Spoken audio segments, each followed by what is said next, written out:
Well, we stay authentic by uncovering what a personal brand is. I'm not a big fan of the phrase building a personal brand because that sounds like an artificially created construct. Right. The brand is within you. The goal is to pull it out. Who are you authentically? What are your core values? What makes you unique? What is your brand story that's different than unique? Pulling out all those things. What are the things you want to be talking about? What is authentic again to you? Once all that is built, all of those different aspects and concepts, then you take that and create could be a social media plan, but could be just a marketing plan that communicates who you are at scale. But first, it's figuring out who you are. Building a personal brand and covering a personal brand is an exercise in introspection. And a lot of people don't like that. This is Unconditioning, Discovering the Voice Within, with Whitney Ann Jenkins. Hello, and welcome to the 24th episode of Unconditioning, Discovering the Voice Within, where I bring on guests and we talk about the inner authentic voice and the challenges and the rewards that come from following it. This week I have with me Marina Byezhanova. She is a Soviet-born, Ukraine-raised, Canada-based entrepreneur whose mission is to scale the reach of people's voices.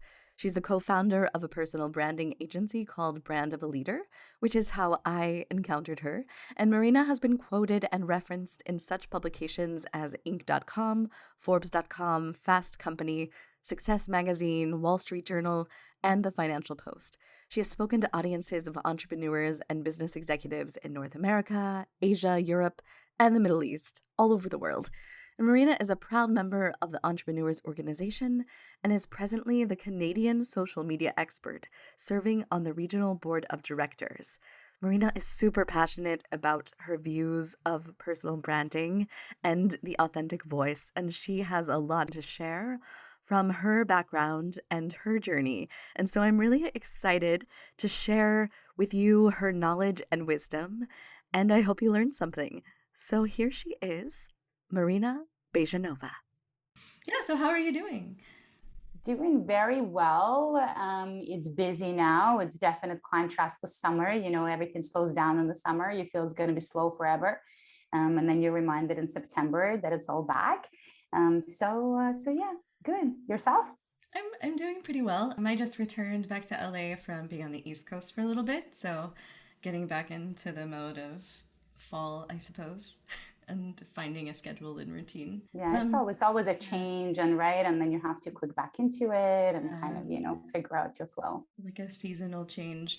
One of the first things that I usually ask, because we're talking about our inner voice and authenticity, is when was the first time that you remember discovering that you had an inner voice of your own and that it was completely your own? And it could be from your childhood or a later point in your life, however your memory serves you. Do you have a moment that reflects that for you? I really do. The first time I remember realizing that I have a voice inside that is being suppressed and that I'm not allowed to let out was when I was probably middle school. So I don't remember my exact age, but it was back in school. I was born in the Soviet Union and I was growing up in post-Soviet Ukraine. And it was the land of ultimate censorship. So we were supposed to say certain things, but not say other things. If I expressed my opinion that differed from that of a teacher, my grade would be lowered. And, if I would ask the teacher, did I not defend my point? Did I not argue it well enough? No, you did a great job, but I just don't agree with you. We don't say those things. And so I remember having that dichotomy between what I wanted to say and what I could say, and that concept of the inner voice really quite early on. Yeah. And so your inner voice seemed to perhaps contrast the environment that you grew up in. And when were you able to release that? It took so many years. The first time I was on a plane, I was 16 years old, and we were moving from Ukraine to Canada. I remember looking down at the clouds under the plane and thinking, oh my God, my life is never going to be the same. And so I was 16 years old, but I was so acutely aware of this feeling of there's no censorship here. I'm in Canada now, democracy. Like, I kid you not, I would walk around and think democracy, right? Like, I can release my voice. And I was wrong, because I was, I was an immigrant. My mother tongues were Russian and Ukrainian. And although I studied English throughout my childhood, my English was quite rough. I could understand very well, but when I spoke, nobody could understand anything. So a lot of just like people looking at me and like, what is she saying, and confused. And so again, I felt, well, I had a voice technically, but I didn't really want to speak up, because I felt, and people would look at me like I'm weird and I'm not the same as everyone else. And I just wanted to fit in and kind of hide and be in the background, so that I wouldn't be unfairly, how it felt, to be judged. So continued suppressing it. It took very many years. I would say probably in my later 20s, when I felt, I have a voice. It's important for me to use that voice. It's important for me to feel that I'm radically authentic and that I'm scaling the reach of my voice, and I'm going to do it. And then I did a lot of work to be comfortable doing that. So, how did you get from Ukraine to Canada? Was there a reason why your family moved? And were they supportive in your journey of finding your own voice, or were they still tied to the environment that they grew up in? Such interesting question. So we came to Canada because, my elder sister was moving to Canada, and she wasn't underage, so she could just leave. And then my parents realized that I needed a better place to be growing up. There was a lot of corruption back in Ukraine at the time. So to give you an example, if you were a university student, and this happened to my sister every term, professors would come into class. It wasn't all professors, but it was majority, and say, if you want an A on the exam, it's $50. If you want the B, it's $40. C, passing grade, $30, or you can try on your own. That was normal, right? So like, what are your values? How are you growing up? My dad tried starting a business as soon as it was allowed, as soon as Ukraine became independent in the early 90s. But he was in software. And as soon as he would release anything, the black market would release it the next day for $1. So that sense of corruption, that sense of, lack of the values that we were looking for, and things have improved tremendously. And I have to say, I'm so proud of my homeland. But at the time, that's what it was. And so my parents wanted a better life for me, and they decided to make the difficult decision of us moving. Were they comfortable with me finding my voice? Interesting question. They definitely, for many years, my mom especially, would say, well, you don't have to. Like, did you have to say that? Or did you have to? Oh, you did it. Oh, did you have to? Of course, they were proud of me once I made it on television and was quoted in magazines and Right. journals and publications, and having found my voice that way. But they always had this hesitation of don't say too much, don't stick out too much. Yeah. So I'm curious because there was a language barrier at first when you moved to Canada. Because of that, were you more in tune with your inner voice, and was something guiding you along the way to help you make decisions because of that barrier? No, I think quite the opposite. I think I felt ashamed and I felt insecure. And this was not something I was comfortable feeling, because I grew up feeling, quite comfortable with myself. And I was, star student of my school, and I was a chess champion, and I won some Ukrainian championships. So, I had friends, I felt quite good about myself, I guess, at least externally, right? Because then if you feel very good about yourself internally, then likely that can be shaken. But that's a different conversation. When we came to Canada, and all of a sudden I had a language barrier, I would say things and people would snicker or laugh or feel confused. I developed complexes and big chips on my shoulder. And so those were crippling, rather than allowing me to be in tune with who I am and what I want to be doing. In retrospect, they gave me a lot of growth. They gave me a lot of resilience, gave me a lot of internal fight. But did they give me internal clarity that you're asking about? I would say no, likely shadowed, because I was so fixed and fixated on the chip on the shoulder that I was carrying around with me, if I'm really honest. Yeah. What was the journey like? I've looked at your posts, and you said that in the past, like, no one thought that you could even do public speaking, and now that's kind of your career. So what were the steps that got you from that mindset of not being able to do it to now thriving with it? So quite complex. So number one, I felt that I had to. I feel that I have to. I feel, Whitney, one of my core values is censorship is evil, for obvious reasons I shared with you. And also my father's Jewish. So there was a lot of censorship around that. That's why I have my mother's unpronounceable last name. They didn't want people to know that we're Jewish. So they gave my sister and me my mom's last name. And when I came to Canada and when I started building my career, just always felt I am self-censoring and I have to speak up. There are things that are important to me. I also started noticing how many people in North America self-censor. So aren't censored, but also censor each other.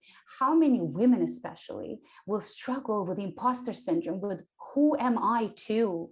Who wants to listen to me? What do I have to say that's valuable? All those different things. And so I realized how important it was for me to speak up, but also to inspire, just because I could, just I can speak and people listen, and just how can this be? So just this, feeling of a child that was never fulfilled when I was younger, but also seeing that I'm able to inspire other people to do the same, and especially other women. So first of all, every time I would have self-doubt, in moments of serendipity, I would always get a message from a woman I don't know that would say, I wanted to let you know that I heard you speak here, or I watched your video here, and you inspired me to try and do the same. And I was in my head, but now I will. And to me, that's my why. My why is to inspire people to find their voice and scale its reach. So the why fueled me.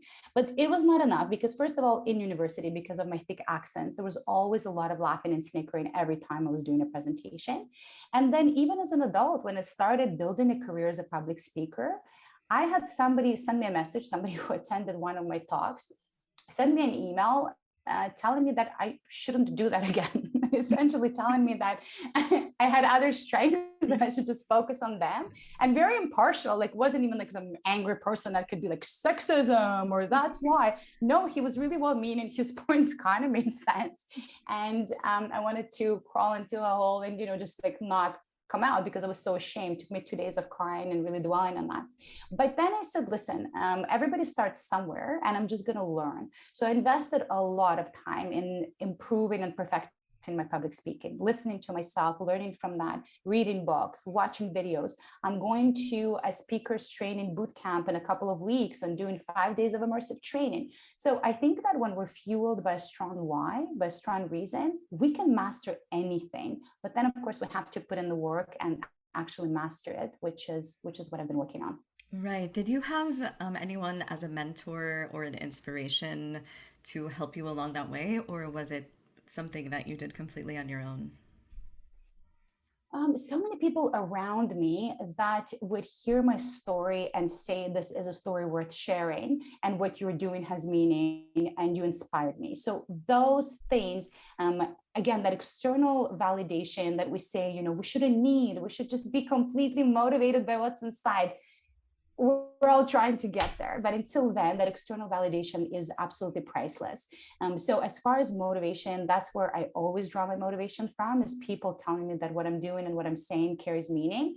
And then all of the learning came from all of the coaches, trainers, TED speakers, and just watching incredible amounts of TED videos and feeling I'm never going to do it that well. I remember watching one, and this woman was speaking with me, and she was just, one of those perfect public speakers. You're like, how is that possible? And she like looked so impeccable, like everything was just impeccable, and she spoke impeccable. And I kept thinking how, but I'm never going to be like that. Like I still trip on my words and forget expressions and like get confused or like laugh out of turn or like something happens, spill something on myself. I'm never going to be perfect like that. So like, why try if I'm never going to be like that? And then at the end of that talk that I was listening to, I was like, hold on a second. What did she talk about? And then I was like, I can't remember what she spoke about. Like she delivered it so perfectly, but I guess there wasn't a punch. So I was thinking, you know what? So maybe I won't be perfect like that, like in that definition of perfection, but I'm going to be speaking from the heart. I'm going to be driven by a true mission, and hopefully hopefully I'm going to be impacting people and they will be remembering what I said, maybe not how I said it or how I looked when I said it, but what I said. And perhaps that is my way of delivering a strong talk. Yeah, so because it's not like extremely 100% like perfection polished, people have something to focus on of what you're actually saying instead of having a filtered delivery, which I want to bring up too because you work with personal branding. And so it's interesting your opinions on censorship because I feel like a lot of people who develop a personal brand feel like they do need to censor themselves in many ways. So, what is your philosophy on that, and how do you approach personal branding? That's also a great question because, yes, there are a lot of misconceptions around what we say specifically on social media when we start building a personal brand. And then there are two camps of people. People feel that they should opine on everything because they're building visibility. And then people who feel that they don't want to be opining on everything and what should I be talking about, right? And then both groups of people kind of get crippled and not sure where to proceed. So, first of all, I'm extremely anti-censorship, but it does not mean that I believe that we should all be talking about every little thing that comes to mind. I do not believe that at all.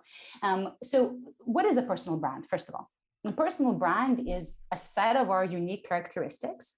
It's what makes us us, right? Our values, our beliefs, our also opinions, our personality, rendered into a differentiated story. So, like our unique brand story, our narrative, with the goal of positioning ourselves as a thought leader or expert in the minds of our target audience, right? So if the goal is to position ourselves as a thought leader or expert, then we need to be building our personal brands, not around our opinions about, I don't know, COVID or vaccines, which is a popular topic of opining on these days. We should be building our brands around our areas of expertise. What are we experts in, or what are we working on becoming experts in? So that's number one. Then a personal brand that only focuses on expertise or thought leadership runs the risk of becoming a bit dry or boring. So we do need to choose two buckets, two content pillars that humanize the brand, right? They take that credibility and humanize it. But we only choose one or two with me. And then we stay in those lanes. In that lane, we can talk about whatever. So if we are always talking about those topics, so one or two on thought leadership or expertise side, and one or two on the side of humanizing our credibility, if we're always talking about those, then we can talk about anything. There are no limits. For example, if you are building your personal brand and one of the topics you're really passionate about is health and wellness, and you always talk about health and wellness, well, it's only normal you're going to talk about the pandemic and your opinions and your views because you've always talked about it. If I never did, my pillars that humanize my brand are immigrant life, no surprise, and struggle of the juggle is what I call it. If I all of a sudden start talking about the pandemic and the effects of the pandemic, it kind of makes no sense. I'm diluting my brand. And that's where it's not a question of self-censoring. It's a question of all of a sudden not being on brand, talking about things that I don't normally talk about. We've seen that a lot with DNI, right? We saw all of a sudden people who always talked about DNI, it made sense for them to talk very loudly about Black Lives Matter and everything that was going on. But people who just suddenly jumped on the bandwagon and started capitalizing on it being a hot topic, it's not a question that they should have self-censored. It's a question that they should have been on brand and continue talking about topics that they normally talk about. I see. So, what advice would you have for those who are trying to build a brand and remain authentic and not get caught up in the filtered world of social media? So, advice number one is to disconnect the two concepts. Personal brand and social media are completely disconnected. Okay. So, it does not take social media to build a brand, it doesn't even take social media to market a brand. We know a lot of thought leaders that are known for their books, their talks, their maybe podcasts, different things, and they're barely on social media, right? So social media and the brand, or even marketing and the brand are two completely different things. What happens is that usually people will jump into self-marketing, create posts, create content, do video, just random things on random platforms, and then either feel if this is leading nowhere, why am I doing this? And like all this self-doubt, this is not working for me. It's because you started marketing before you figured out the brand. Okay. Your question is, how do we stay authentic? Well, we stay authentic by uncovering what a personal brand is. I'm not a big fan of the phrase building a personal brand Hmm. because that sounds like an artificially created construct. Right. The brand is within you. The goal is to pull it out. Who are you authentically? What are your core values? What makes you unique? What is your brand story that's different and unique? Pulling out all those things. What are the things you want to be talking about?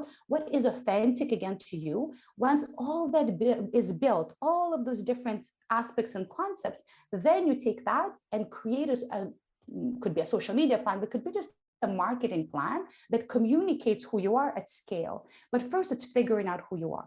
Building a personal brand and covering a personal brand is an exercise in introspection. And a lot of people don't like that. Most people, by the time they come to me to brand of a leader and they say, I'm ready, let's do it, let's work on my personal brand, they mean, what's my social media strategy? And I say, Hmm. well, we're going to work on that. And I'm going to tell you whether there is a social media strategy or it's other types of marketing in 8 weeks. It takes us 8 weeks to figure out your brand. People Yeah. go, what? So what are we going to be doing? And we do a deep dive. We do a lot of introspection, a lot of reflexivity. 8 weeks later, everybody's really happy to have done it. And then the decision comes, well, what do you do now? You figured out your brand and how do you market it? But you remain authentic by figuring it all out first. Wow, that seems very opposite of what many people do. And so that's a testament to you and what you're doing to really find the authenticity and then highlight that. That's incredible. If someone would like to work with you, what would that process look like? um, it's a deep dive, right? So as I mentioned to you, it's 8 weeks of a deep dive. I do that work one-on-one with clients. And we talk about everything. We talk about childhood. We talk about core values. We talk about the most important beliefs. We talk about how they want to be perceived, how they don't want to be perceived. That's really important too, right? What all those things mean. And then we develop personal brand guidelines that are really clear. Then we create the marketing plan as well. So for anybody, and we do ghostwriting, content creation, all those different things too, but those are marketing then, right? So first we do branding, then we do marketing of our clients. Um, all of our packages work, the process, everything is outlined on our website. It's www.brandofaleader.com, and examples of the work that we've done, the types of people we have worked with. And it also shows you, if you look at the different people that we've worked with, that there are a lot of other misconceptions when it comes to the concept of building a brand. Oh, you have to be an extrovert. Oh, you have to really want to be on video. Oh, you have to be me, and loud, loud, loud. No, there are a lot of very strong brands that are introverted brands. There are a lot of strong brands that don't put spotlight on themselves, but put spotlight on others, right? There's so many different approaches and ways to approach it. But it all starts with the process of the deep dive. Yes. Do you work with children? Is there a way that you're able to give this message to them so that it's planting a seed for the future? I would hesitate to, and I'll tell you why. Really, honestly, when we do a deep dive, when we're really going through the process with clients, it often opens up a lot of doors into very personal things. We're even to the point, Whitney, where sometimes I think, oh my God, I should be a licensed psychoanalyst because I'm Yeah. not quite sure how to properly deal with this right now and how not to trigger, how to, properly respond, right? I often think that. So with children, I would be so nervous to create more damage than not. However, what I think is really important to teach our children, and especially our girls, because there is still that imbalance that we're noticing, is to find their voice and scale the reach of their voice. That is really important. And of course, as luck would have it, when I had to see how this topic is so important to me, like having a voice and a loud voice. And when my daughter started growing up, I noticed that she was just the shyest, quietest little girl with like Minnie Mouse quiet little voice. And the thing that I would see most frequently on her report cards is, we want to hear her voice. She needs to and I'm like, ah. And so did a lot of work with her to not impose or you have to, but to inspire her. I brought her to a talk that I was doing so that she would see it. And, last week she actually volunteered, nominated herself to run for class rep Oh, in her class. wow. She's 11 now. And it's a new school. She had been there, it's grade 6, new school. She had been there for a whole lot of 2.5 weeks by then. And she stood in front of the class and said, I might get teared up. And she said, as your class rep, I will make sure that not only my voice is heard, but that all of your voices are heard. I did not Wow. prepare that with her. We did not do a run through with her. And she was voted for Oh, by kids wow. who 3 weeks prior had no idea who she was. So I think that as parents, as mothers, as citizens, we want to be inspiring our kids and telling them that their voices matter. And it doesn't matter if they're quiet or rambunctious or loud or this or what. They should have a voice. They should learn how to use it so that it's not just, voice for the sake of it. But I think that that's what we should be doing. That's something that I'm doing with my kids. That's Yeah. for sure. She's obviously listening to her mama.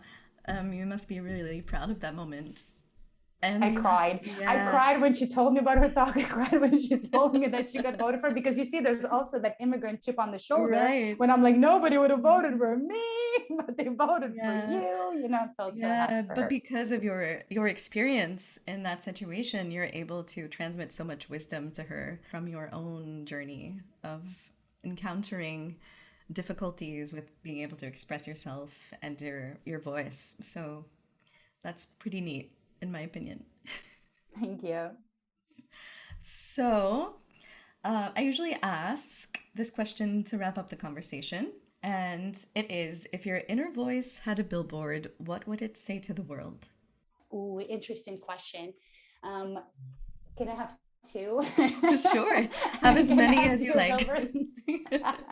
Well, I would have one, and I would write censorship is evil. As I mentioned, that is one of my core values, and I really want to communicate it. It's an important one to me. One thing that I tell people is, because I put myself out there quite a bit, I share a lot on social media. Not everybody likes what I have to say, and I get criticized. I get called names, like unpleasant words.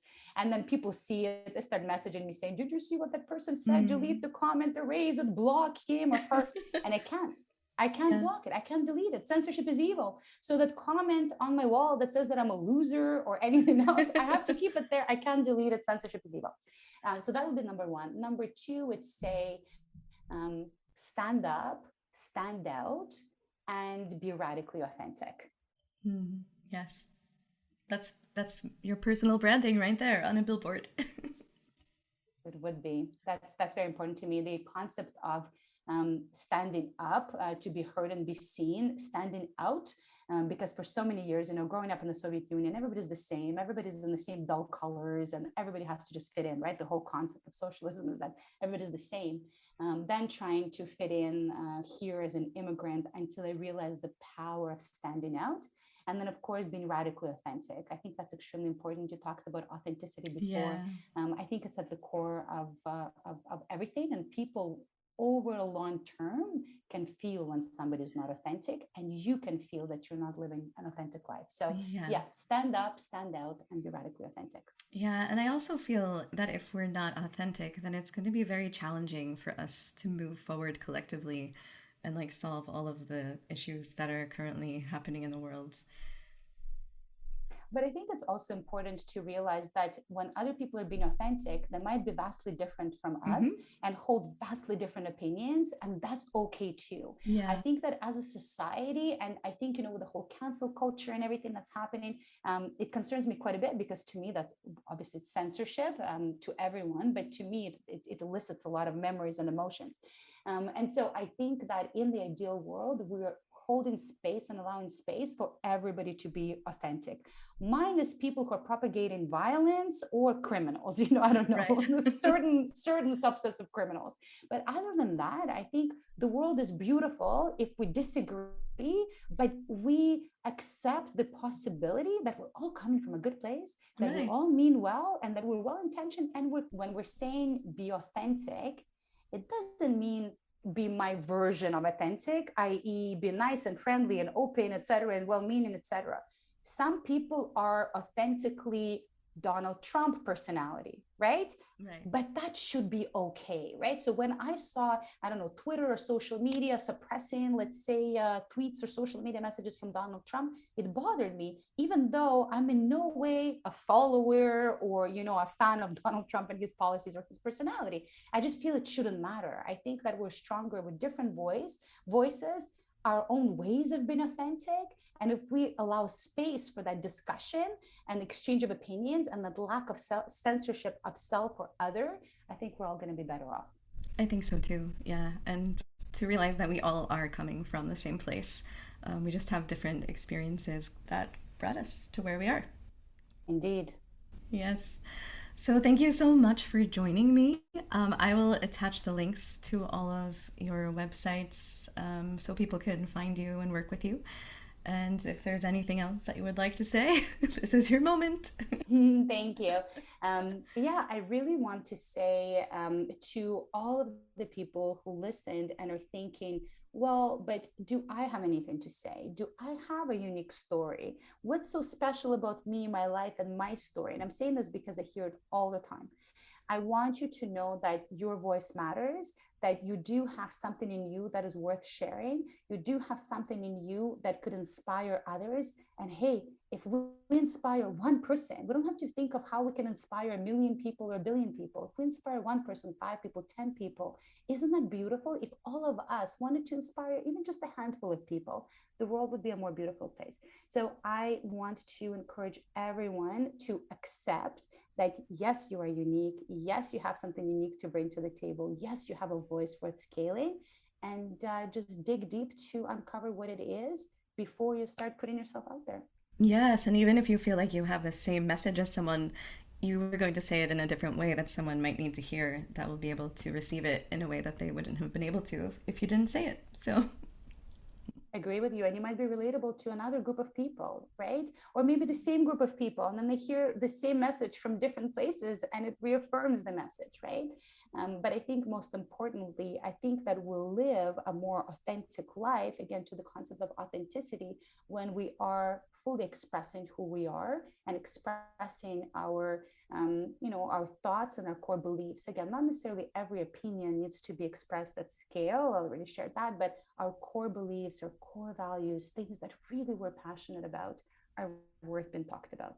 yeah, that seems almost like creating boundaries as if you were maybe in the beginning of a relationship. Like, don't reveal all of everything about you. Keep some of it to yourself to protect yourself. Indeed. Thank you so much. Thank you so much for having me. Thank you so much for joining me this week. If you're listening and you like what you hear, please consider subscribing and rating this podcast, as it really helps get this podcast out to other people who might be interested in hearing it but don't know about it yet.